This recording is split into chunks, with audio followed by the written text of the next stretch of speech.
Assalamualaikum warahmatullahi wabarakatuh. Kembali lagi di video pembelajaran teknik pemesinan. Pada kesempatan kali ini kita pada materi mata pelajaran pekerjaan dasar teknik mesin. Nah, babnya sekarang tentang K3, kemudian subbabnya tentang alat pemadam api ringan. Nah, apa saja yang akan dibahas? Silahkan disimak videonya sampai selesai. Anak-anak sekalian, APAR ini nanti sangat berguna, sangat urgent sekali pada keselamatan K3 di dunia pemesinan. Nah, apa yang dimaksud dengan APAR? APAR ini merupakan alat pemadam api ringan. Nah, alat pemadam ini bisa dibawa, dijinjing, dan digunakan atau dioperasikan oleh satu orang dan berdiri sendiri. Nah, biasanya mempunyai berat antara setengah kilogram, bahkan ada yang 16 kilogram.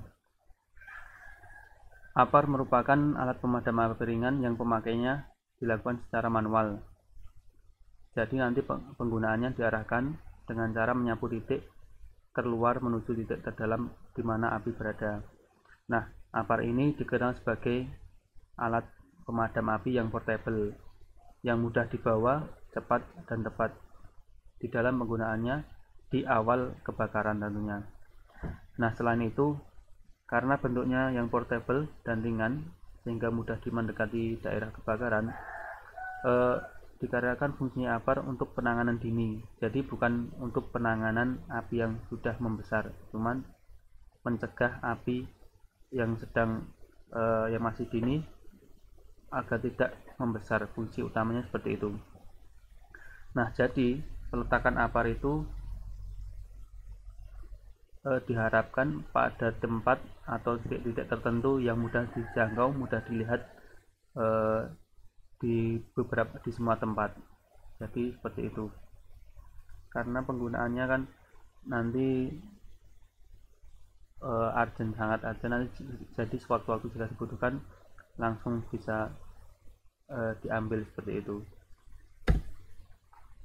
Nah, sebelum menuju ke bagian APAR tadi, jadi di sini ada beberapa jenis kebakaran. Tentunya nanti ada kaitannya dengan APAR tadi.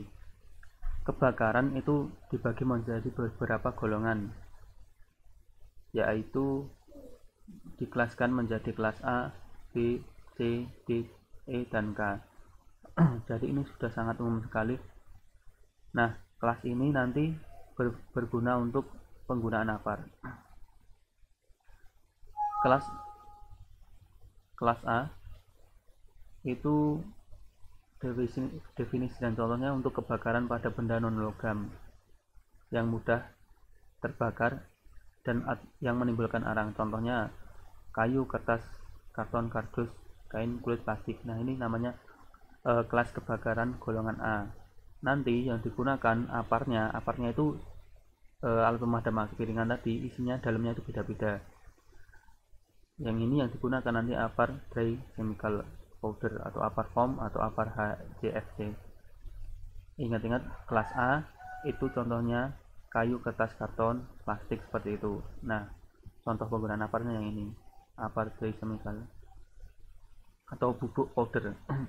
Nah, yang B, kebakaran api yang terjadi pada bahan bakar cair. Bahan bakar cair di sini contohnya bahan bakar bensin, lilin juga bisa, gemuk atau bekas oli yang itu oli padat, minyak tanah, thinner dan sebagainya.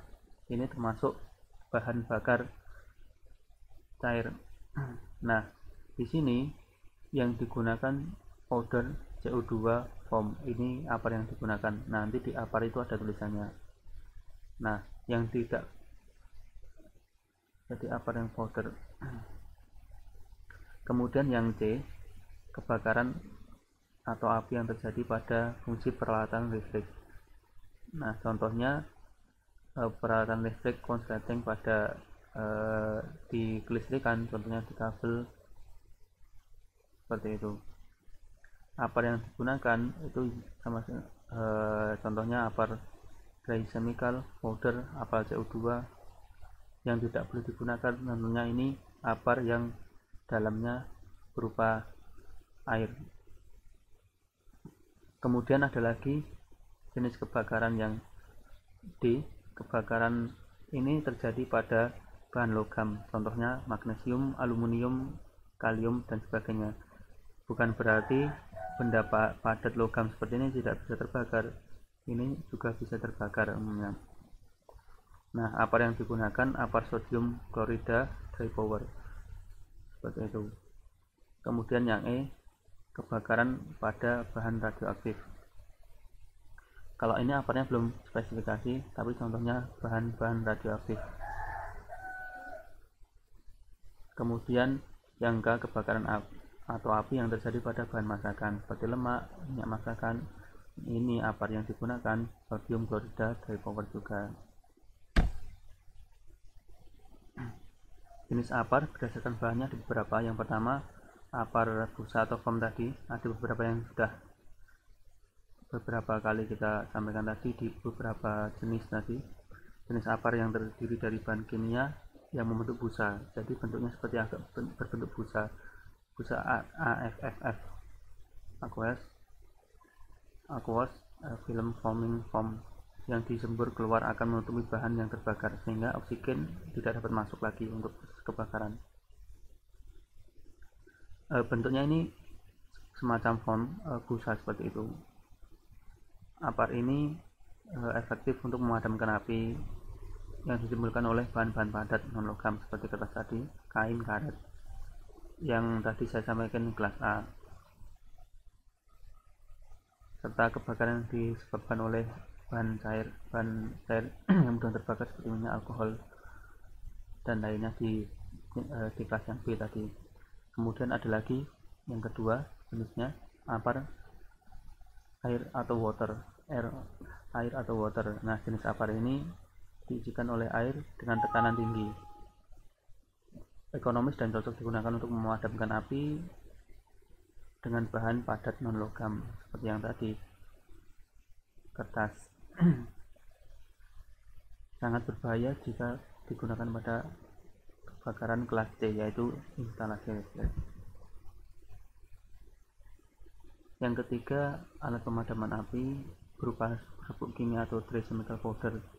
Nah, ini terdiri dari serbuk kimia kering yang merupakan kombinasi dari monoamonium dan amonium sulfat. Serbuk kimia ini dikeluarkan akan menyelimuti bahan yang terbakar. Nah, jadi oksigen yang akan masuk ke bahan yang terbakar itu terhalangi oleh tadi serbuknya. Jadi api dengan sendirinya akan padam karena tidak ada oksigennya. Yang keempat, apar karbon dioksida atau CO2. Apar ini menggunakan bahan karbon dioksida sebagai bahan pemadamnya. Sangat cocok digunakan untuk kelas B yang bahan cair tadi. Nah, ini dulu di video kali ini yang mempelajari tentang beberapa jenis apar. Nanti kita video selanjutnya akan bahas tentang cara penggunaan apar. Sekian, assalamualaikum warahmatullahi wabarakatuh.